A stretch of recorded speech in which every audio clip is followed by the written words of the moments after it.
मांग किया गया है कि यूपी की तरह मुंबई में भी छत पर या मस्जिद के बाहर नमाज ईद की नहीं होने देंगे, क्या बोलेंगे? देखिए साहब, अगर मस्जिद में जगह कम नहीं गई, ईद की नमाज रास्ते में पढ़ेंगे। मेरे को अगर जगह नहीं मिली, मैं तो रास्ते में पढ़ूंगा। कर दो कैंसिल मेरा पासपोर्ट, किसमें ताकत है, कौन से प्रोविजन के तहत आप मेरा पासपोर्ट कैंसिल करेंगे? अब मेरे को मेरी छत है, वहां मेरे को नमाज पढ़ना, खाना खाना, जो भी क्या बीजेपी सिखाएगी मेरे को क्या करना है? जो मेरे को करना होगा, जो हमारी मर्जी में आएगा करेंगे। संविधान के दायरे में रहकर हम कर रहे हैं। जिस तरह से अभी मुझे बताइए, हम गणपति का फेस्टिवल हमारा हिंदू भाई बनाते, किसी कोई रोकता है? पंडाल कहाँ रखते? घर में लगते हैं, रस्ते पे लगते हैं, रस्ते पे लगते हैं। होली घर में खेलते, रस्ते पे खेलते, रस्ते पे खेलते। तो हम भी हमारा त्योहार का अगर आधा घंटा सुबह में अगर ईद की हमने नमाज अदा कर ली तो कौन सा पहाड़ टूट पड़ेगा? अरे पुलिस प्रशासन की जवाबदारी बनती है, रोकिए, वहां पे बंदोबस्त करिए ना। कौन सा ट्रैफिक का वेहिकुलर प्रॉब्लम हो जाता है आपको? हमने देखा है कांवड़ यात्रा के अंदर महीनों तक रस्ते के ऊपर भीड़ रही, उनके ऊपर तो आप आसमान से हेलीकॉप्टर से फूल बरसाते हो। और अगर मुसलमान ने बोल दिया कि हम रस्ते पे नमाज पढ़ेंगे तो आपको ये तकलीफ हो जाती है। अरे कितनी नफरत फैलाएगा बीजेपी? हमको तो लगता है कि इतनी नफरत फैल गई कि अब इनको हमारी नमाज जो पढ़ेगा उस पर भी केस कर देंगे।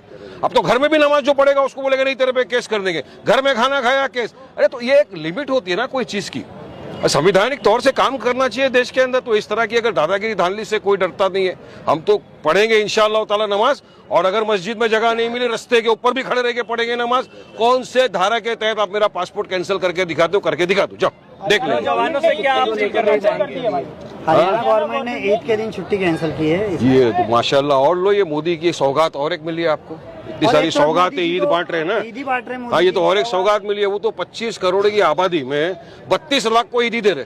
अरे मोदी जी, आप हमको बहुत सारी सौगातें दे चुके हो। हम तो देख रहे हैं गुजरात की राइट से क्या हो रहा है, कितनी सौगातें हमको दी।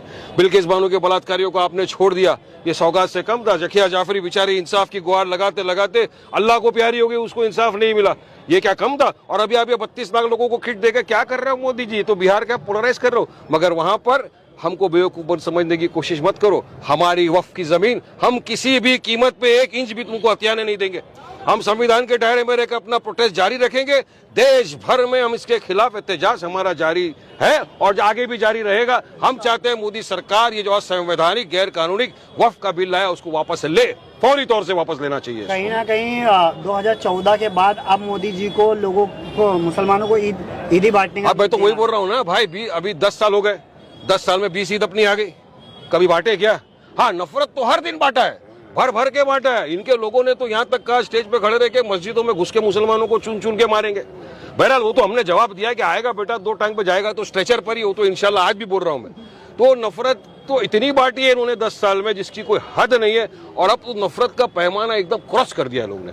अब तो नमाज से भी इनको तकलीफ हो गई। लेकिन हम तो यकीन मानिए, मैं नमाज पढ़ूंगा रास्ते पे, अगर मुझे मस्जिद में जगह नहीं मिली इंशाअल्लाह ताला पढ़ूंगा। हम सब पढ़ेंगे इंशाअल्लाह, सब पढ़ेंगे नमाज हम लोग। आपल्या शहरातील ताज्या घडामोडी पाहण्यासाठी रणनीती टाइम्सला सबस्क्राईब करा आणि बेल बटन प्रेस करा, लाईक आणि शेअर करा।